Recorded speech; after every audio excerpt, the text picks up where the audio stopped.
The benefit of being the last speaker at any event is that you get a chance to leave the audience with the last thoughts of the evening deeply embedded in their brains, so that hopefully they'll dream about it, and by next morning I'll be able to control the brains and add them to the matrix. That is, of course, the very typical view of what AI, machine learning, and fear factors. So I'm not going to talk about that, but something that's more positive and more realistic as things are going forward. Just to get a feel for the audience, how many out here are machine learning geeks? How many are VCs? All right, so if anybody was planning to look for money, you aren't going to get it. So actually moving on with my talk then. So I'm going to talk about AI for autonomous decision making, and the reason why we thought we'll talk about this topic is that it seems to be not too many people are talking about it. Most of the focus these days seems to be on solving the perception problem, or practically all the focus. Perception is solved, and why I say that it's already, computers are already much better than humans in identifying that a dog is a dog, a cat is a cat, and a toddler is not a tree. So it's time to move on, because even when you look at from the VC perspective, I was speaking to a VC friend of mine, and he said that in the last 3 months, he's got about like 1,000 companies that have come to him, and each of them seem to talk about using deep neural nets for trying to find green shoes, purple shoes, stuff like that. So the next big thing, really, in terms of machine learning, and to take it to a next level where it would remotely start to be considered, is decision making. Because with the perception problem essentially being a detection problem, the issue is that by just having a sense of the environment, it's not intelligence. The same way I, as a human, I can see things with my eyes, I can hear things with my ears, and I can smell through my nose. But none of those components individually, or organs individually, constitute intelligence. Intelligence only comes about when it hits the brain and some decisions are made as a function of what is sensed. So when we talk about autonomous AI agents, what is an autonomous AI agent? So essentially, our thesis when we started the company was that it should be able to do 3 things. Firstly, it should be able to learn from very sparse amount of data or in a very data efficient way. So that means that you can't get into a situation where you need millions upon millions of data points to be able to train the agent. So that essentially meant that we can't use deep neural nets. We have to use something more up to date and something better at solving the problem. The next bit was that the AI agents should be able to think several steps ahead or plan strategies several steps ahead. And that's where things like reinforcement learning come in. And lastly, for any practical problem, no AI agent is ever going to be alone in its environment. It's either going to be surrounded by tens, hundreds, thousands, and some of the use cases we are seeing, billions of other agents. So it has to work using some sort of a game theoretic approach. So what are the use cases? So the use cases essentially go from low liability situations like games to very high liability situations like drones and autonomous cars. So in the case of video games, especially with massively multiplayer online games, where you have millions of players with, in very large simulated environments with thousands upon thousands of non-playing characters, you can't handcraft their behavior. And similarly, for very complex decision support systems that might be used for defense, that might be used for city-scale simulations, or very complex simulations, again, handcrafted behavior cannot be done. So those are very important use cases. And how is it done right now? Needless to say, quite badly. And the reason for that is that these days, essentially for all decision making, handcrafted rules are used. And the problem with handcrafted rules are actually quite a lot. For example, the AI agents don't learn and adapt to the environment, which is obvious because they are handcrafted. And then they cannot handle complex behavior with high dimensionality. Because as humans, we can't even draw a flow chart with like 3 dimensions. So think about situations where you have a very high dimensional problem involving 100, 200, like 1,000, 2,000 dimensions. So that's where you need a much better approach. And don't work in a multi-agent environment, because like anytime you have 2 agents and you want to make them aware of each other, you have to program them to be aware of each other. The moment you add a 3rd one, you have to reprogram 1 and 2. And if you add number 4, you have to reprogram 1, 2, and 3. So you can very quickly imagine that the problem gets exponentially hard very quickly. And lastly, they cannot handle uncertainty in the environment, which is a fundamental problem for anybody who's trying to build anything like even a autonomous vacuum cleaner, a drone, or a vehicle. Because if you don't have a good model of uncertainty, there is no way you can have safe autonomous systems. And the reason for that being is that for a training model, you can't gauge every possible situation that will arise, because environment around us by its very nature is uncertain. So you will continue to have problems where clouds will be mistaken for trucks and vice versa, and autonomous vehicles, drones, vacuum cleaners, and so forth will have contact with stuff they're not supposed to have a contact with.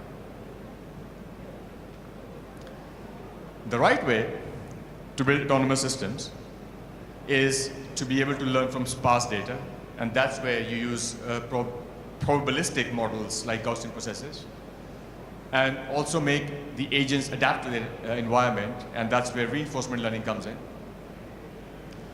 And multi-agent coordination is done using a game theory.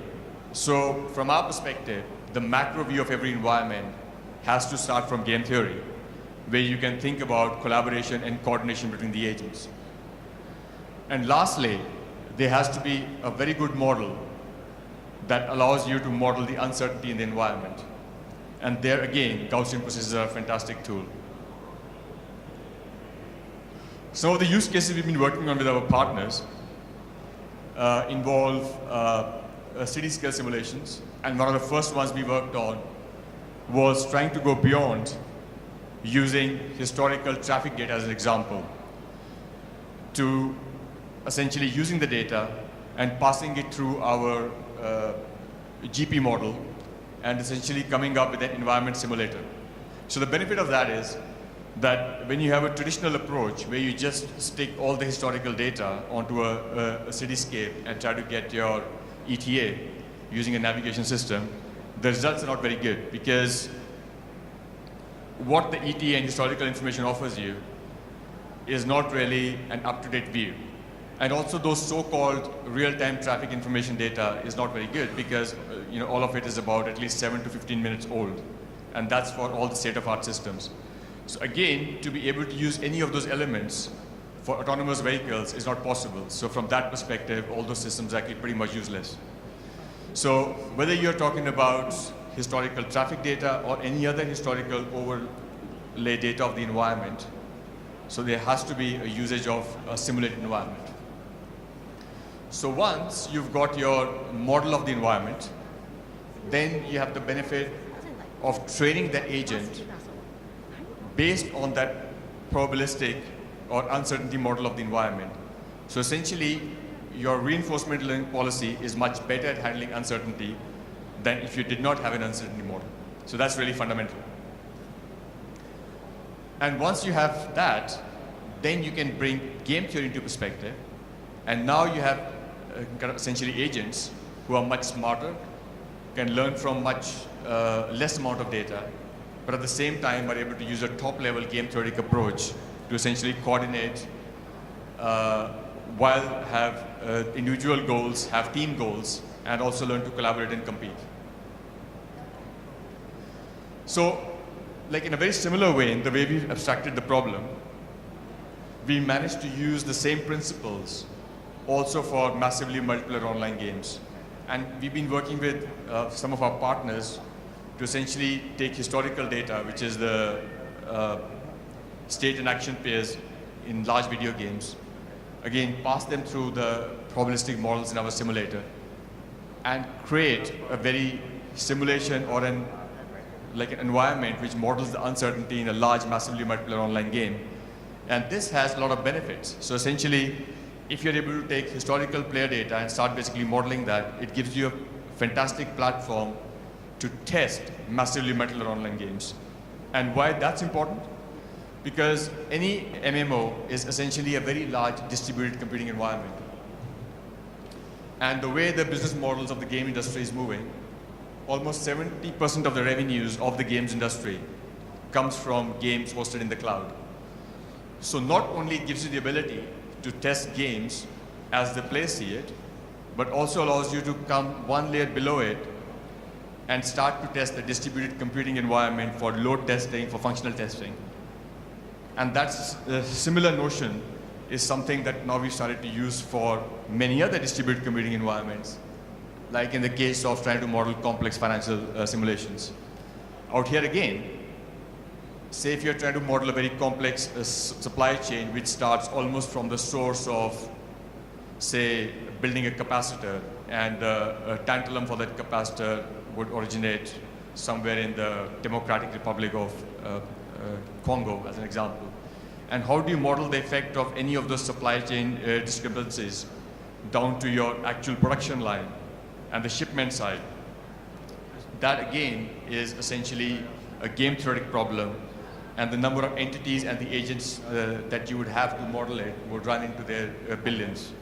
And that's again one of those very classic situations that the way they're doing it right now is they're using some sort of a swarm behavior, which again actually does not give you very good accuracy of those models. And that's where we've been able to again introduce models involving uncertainty that actually create a much better simulation, and use the agents with reinforcement learning and multi-agent behavior to have a much better prediction. So the way we are moving forward as a company is obviously to start from low liability, or in the beginning even zero liability use cases. So that's where the games industry was a very classic or a very good use case for us to start, because as with any kind of agent, when you train it, in the beginning it would take time to get it into the optimal controlled behavior. So when you're dealing with games, if the agent was to do something strange, it's not a problem. It might even be entertaining for the player. But from our perspective, it gives us very much valuable data to be able to train the environment.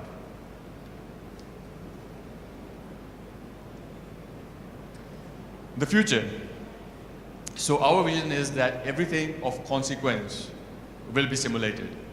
And that's already moving a lot along the chains. Even about 10 years ago, the cycle time to design cars was about 10 years from the time of conception to the time you saw it on the road. And now that's already kind of gone down to about 5 years, in certain cases even 4 years. And a lot of that has to do with the fact that a lot of elements can be simulated before. And I think the similar thing will apply to autonomous cars, where for autonomous cars to truly work and autonomous drones to kind of truly work, you have to have very good simulation models to be able to build your agents. And while certain companies here are claiming to be driving like 1 million miles, 2 million miles, or 3 million miles to improve the AI models, but that's not going to help unless you have a machine learning way of doing it and get away from handcrafted rules. So that's where we see the future.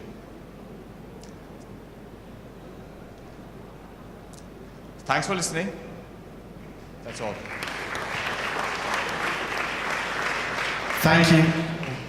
Thank you very much, Vishal. Thank you.